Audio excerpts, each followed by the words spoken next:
5 kan, weh? Iya, iya. Baik, Assalamualaikum warahmatullahi wabarakatuh.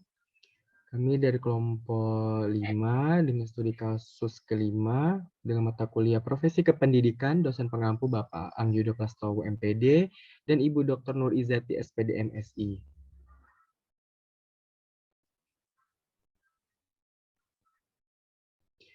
Dan anggota kelompok 5 terdiri dari saya, Rio, ada Indah Permatahati, ada Rizky Amri, dan ada Ira Rayani Riswana.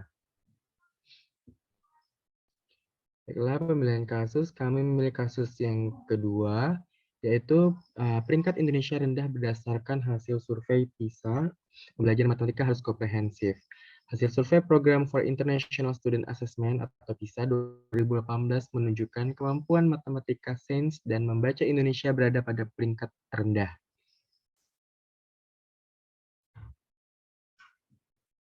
Baik, untuk yang pertama akan dijelaskan oleh Indah Permatahati. Kepada Indah, dipersilahkan. Baik, terima kasih kepada moderator. Yang kedua yaitu pengumpulan data. Yang pertama, hasil survei Program for International Student Assessment atau PISA 2018 menunjukkan kemampuan matematika, sains, dan membaca Indonesia berada pada peringkat rendah. Yang kedua, Indonesia menunjukkan kecenderungan peningkatan literasi matematis mulai tahun 2015. Hal ini ditunjukkan dari rata-rata skor literasi matematika yang meningkat dari 375 pada tahun 2012 menjadi 386 pada tahun 2015. Indonesia perlu mempertahankan kecenderungan tersebut pada tahun 2018. Yang ketiga, hasil survei PISA 2018 menempatkan Indonesia di urutan ke-74 alias peringkat ke-6 dari bawah. Kemampuan membaca siswa Indonesia di peringkat 371 berada di posisi 74. Kemampuan matematika mendapat 379 berada di posisi 73 dan kemampuan sains untuk skor 396 berada di posisi 71. Selanjutnya, yang ketiga, analisis data. Yang pertama, selama ini yang membuat Ana takut adalah doktrin. Ketika orang tua bilang bahwa matematika itu sulit, Ana langsung menganggap matematika sebagai momok. Ubah dulu persepsi, matematika itu mudah dan menyenangkan. Yang kedua, rendahnya literasi matematika disebabkan oleh beberapa hal. Faktor-faktor yang mempengaruhi prestasi siswa Indonesia pada studi PISA 2012 yaitu latar belakang peserta dari faktor internal yaitu jati diri siswa dan faktor eksternal yaitu kondisi keluarga. Kepemilikan sarana belajar dan kondisi sosial budaya di rumah dengan jati diri, kondisi sosial ekonomi dan budaya, kepemilikan komputer, dan buku-buku merupakan faktor utama yang mempengaruhi capaian literasi matematika siswa Indonesia peserta PISA 2012. Yang ketiga, Direktur Pendidikan, Profesi dan Pembinaan Guru dan Tenaga Kependidikan Kemendikbudristek, Santi Ambarukmi mengatakan skor PISA Indonesia masih rendah. Peringkat untuk PISA, Indonesia ini tergolong rendah. Ini perlu kita naikkan. Kita termasuk negara terbawah. Kita harus bangkit. Dia berharap guru dapat meningkatkan kemampuan literasi dan numerasi.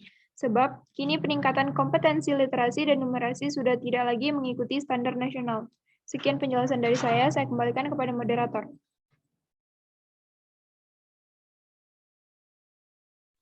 Baik, terima kasih Indah. Selanjutnya akan dijelaskan oleh Ira Rayani Riswana. Kepada Ira, dipersilahkan.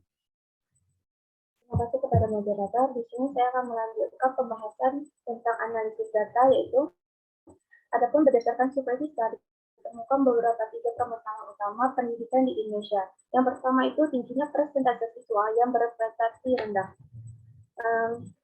Maksud di sini adalah hasil PISA 2018 menunjukkan bahwa siswa dalam kelompok karakteristik lain memiliki nilai yang cenderung lebih tinggi daripada peserta didik di SMP atau SD desa. Ini menunjukkan bahwa meskipun Indonesia telah berhasil meningkatkan aksesibilitas sistem sekolah untuk anak usia 15 tahun, namun masih diperlukan upaya lebih untuk mendidik mereka agar target pencapaian yang rendah dapat diturun menjadi 15-20% pada tahun 2030 nanti.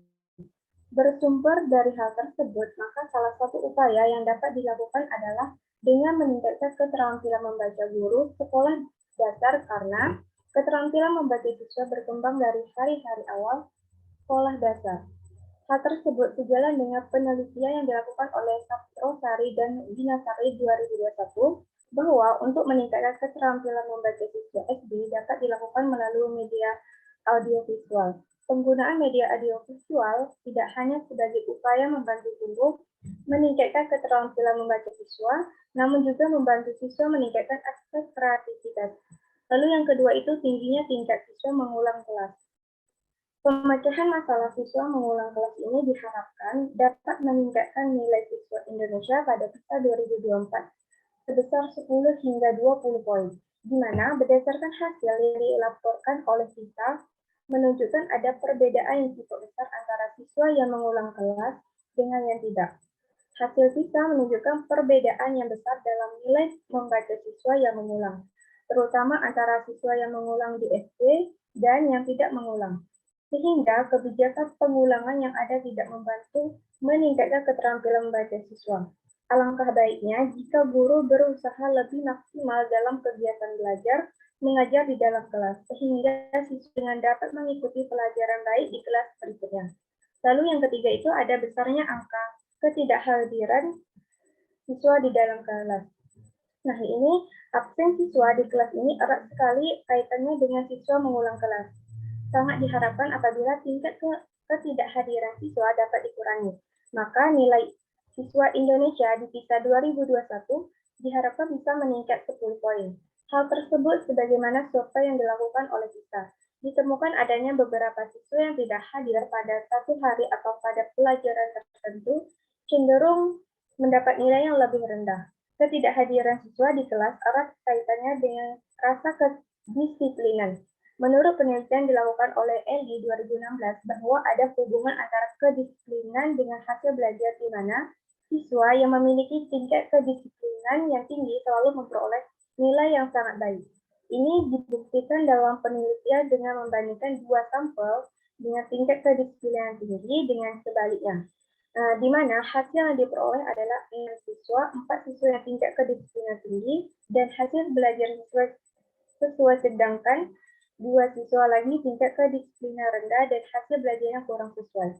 Sekian penjelasan dari saya kembalikan kepada moderator. Baik, terima kasih Ira. Selanjutnya perbaikan atau solusi akan dijelaskan oleh Rizky Amri. Kepada Rizky dipersilahkan.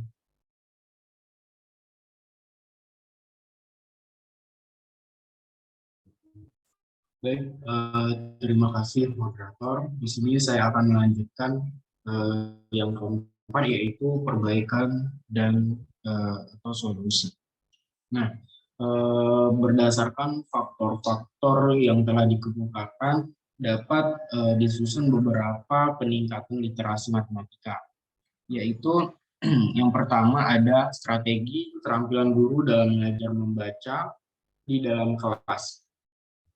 Nah, selain temuan-temuan penelitian yang sudah dijelaskan pada bahasan sebelumnya, pun ada banyak upaya-upaya lain yang bisa dilakukan guru dalam kelas kaitannya dengan keterampilan membaca siswa. Di antaranya adalah melalui media Big Book.